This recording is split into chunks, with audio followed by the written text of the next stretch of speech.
been able to get away with it if you'd tried to play it off. Also, can we talk about that poor guy in New Zealand who was the first one to accidentally 5-dose someone? Imagine being him and making that call.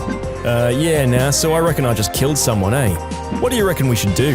Actually, I think you two probably weren't the only ones to do this. You might have just been the only two to report it. There's a difference there. I'm very happy that this learning experience didn't kill anyone. I wonder how many starting pharmaceutical students have done something like this with a much more dangerous substance. I'm not going to be a jerk about it, but I'm definitely going to get antsy if a placement student is doing my injections next time. Today I messed up because I convinced my dad, who's adopted, to let me help him research his family and broke his heart again. My dad is 62 and adopted. He has been watching a lot of long-lost family recently, and I encouraged him quite persistently to start some investigations into his own family. I did most of the research and managed to obtain his adoption paperwork and also found a last known address for his birth mother. So we wrote to the address stating that we were working on a family tree and does this person still live here, and we got a reply that said, "Please do not contact me again. I'm 82 and just want a quiet life. I wish you all the best in yours." Signed from his birth mother. Now he's dealing with the rejection again and is really upset, and I wish that I'd never pushed the issue. He seems so lost and deflated. He almost certainly would not have been able to carry out the research without my help. I'm sorry, Dad. In short, convinced my dad to locate his birth mum, she's not interested, and now he feels miserable. Well, your heart was in the right place. I'm sorry for your dad, but honestly, barring the ability to change this woman's mind, in the long run, he might be better off for having answers rather than wondering forever. All you did was help him carry out his request, and I'm sure he doesn't hold that against you. It's a very sad thing, but I also understand this woman not wanting to reopen whatever part of her life it was that led to her giving him up in the first place. There's a lot we can't know or judge here, but we can just hope that everyone can eventually grow and heal from this experience. But you're definitely not the jerk, author. If you like Am I the Jerk, you're probably going to love Am I the Genius. Check it out, linked below. Also, go to amithejerk.com/submit if you would like to submit your own stories. Local city tries to screw old man before his retirement, so he fills the roads with pig crap. A city near me had a farmer holding out as the city expanded. The city wouldn't let him sell his land at the zoned commercial price since it was a farm, while completely surrounded by commercial development. The city wanted to sell the land zoned for agriculture, basically so they could let some developer bulldoze the fields and flip it for commercial space, easily making 10 times the money that they paid for it. Settled into a stalemate. The area became more and more developed. Housing encroached on the back of the property. The farmer was getting old and tired of this crap, not wanting to pass the fight on to his kids. So he came up with a plan. The property had been used for soybean and farming corn to this point. Not really a burden to his neighbors.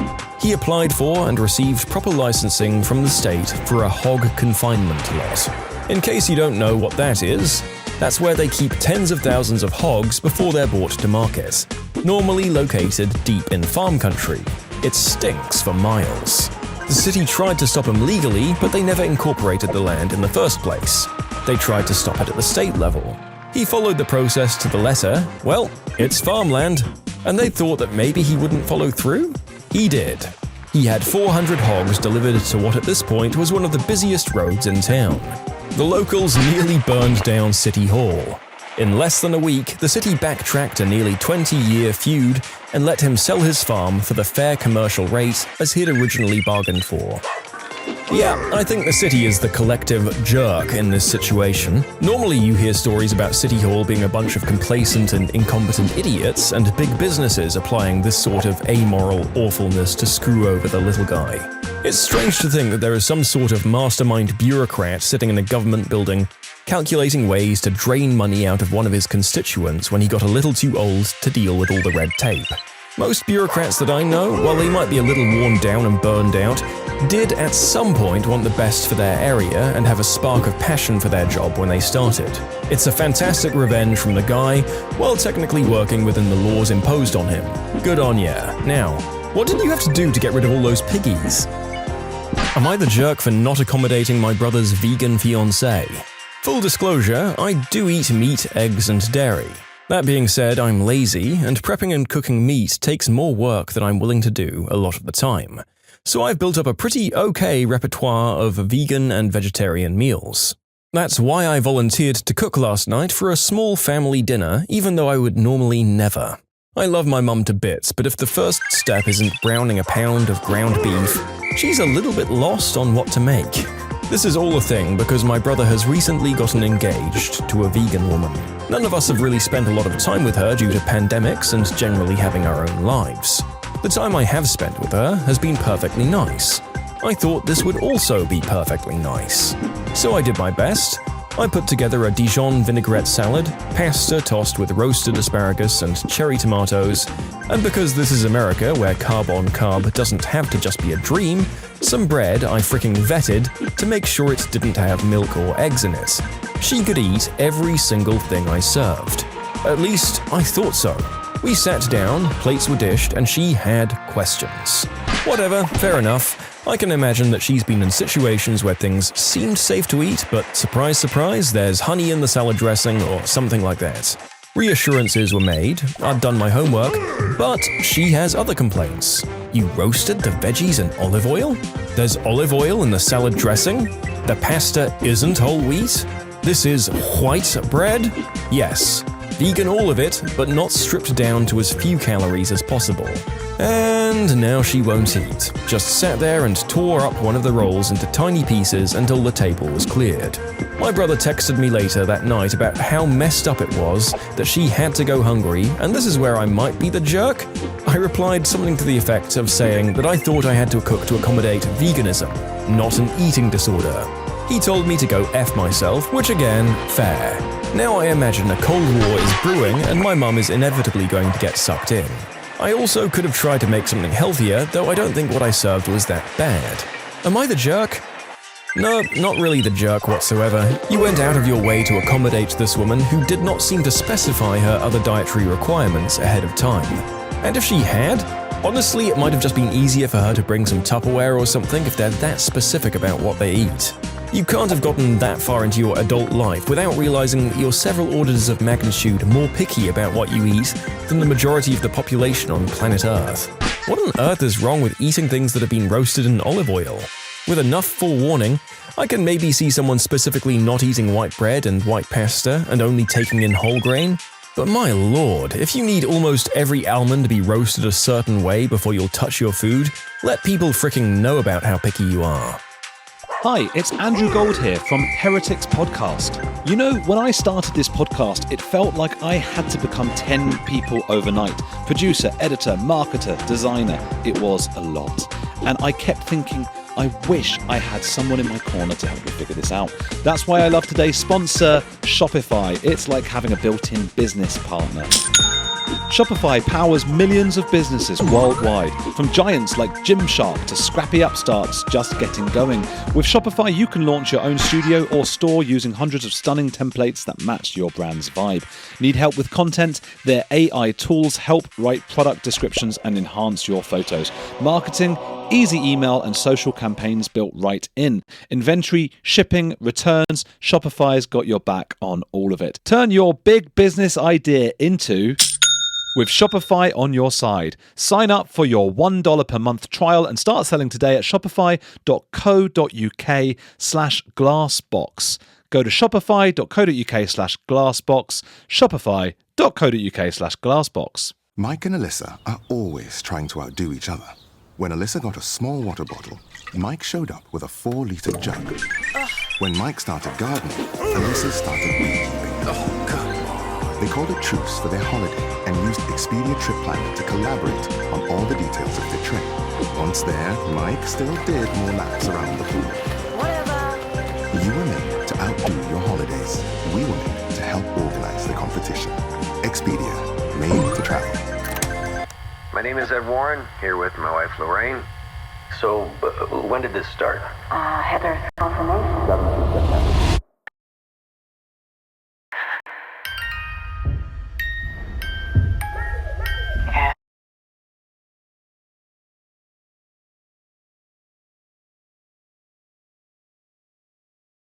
Evil here.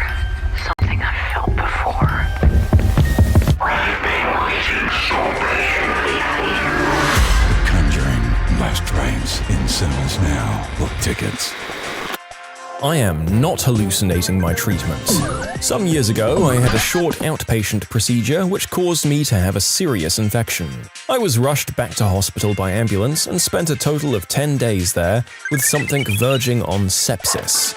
I spent the first 24 hours in a clinical decision unit, not the nicest of places, but I was running a serious temperature and didn't notice too much. Rules and targets meant that within 24 hours I had to be discharged or moved to a ward. After 23.5 hours, I was on a ward. It was late evening, I was mixed up with a cannula and a drip, antibiotics which in the end didn't work. So I settled down to sleep. I was reasonably comfortable and although ill, I was feeling a bit more normal.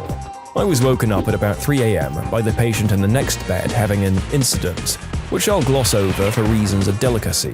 I looked around to find a large, fresh blood stain on my sheets. In my rather restless sleep, I'd ripped out my cannula. I pressed the call button. A very nice young man arrived. The nursing station was in sight of my bed, and there was a group of 4 or 5 people there, including the guy who came over, all dressed in black trousers and high-necked black tunics, in addition to 2 nurses who I recognized from earlier. He very efficiently and painlessly reinserted the cannula and cleaned me up. I went back to sleep. He didn't change the sheet but covered it up to save a major disturbance at the time of night. Next morning, after breakfast, 2 nurses came around to change sheets for everyone. Mine were a mess, so I explained what happened. They looked very wary and said there were no male nurses on the ward. I explained that the guy was in a black jacket. They looked at me strangely and said there were no workers in black uniforms. I insisted that I'd been treated by the person I'd described, but they weren't having any of it. Eventually, in sweet, calming voices, they started to agree with everything I said. Obviously, they were humoring me. They went on with their work. A bit later, I saw them discussing something with a charge nurse, with the occasional glance in my direction. I was now getting worried and beginning to doubt myself. Then one of them came back over, beaming uncomfortably. I thought, this is it. She then, rather hesitantly, explained that a party of student doctors had been touring night shifts the previous night. Unknown to her or her colleague, they had a new design of uniform in black. I was sane after all, and he did work there. Yeah, so I was beginning to think that this story would run a lot longer and devolve into an extended discussion of whether to commit the author to an institution. Although it sounds like our author had a lot of medical stuff going on that was pretty serious, that they hinted it only got worse, so maybe they wouldn't have just sent them to an asylum when any crazy lucid dreams and hallucinations could have been explained by fever and meds. So thank goodness that nothing of the sort took place there.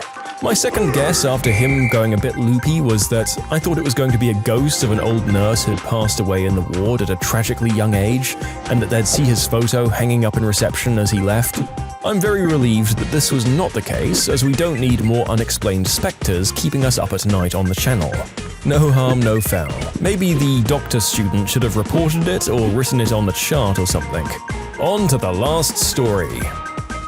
Am I the jerk for bringing my baby to a child-free wedding? My cousin lives a 6-hour drive from me and the rest of our family. A few months ago, we all drove over there for his wedding. Due to limited space, no children were invited to the wedding except the bride's young nieces and nephews. My baby was 10 months old at the time, and I wasn't comfortable leaving him alone in an unfamiliar place with a stranger, which was a babysitter that my cousins hired for their own kids. So I decided to bring him to the wedding.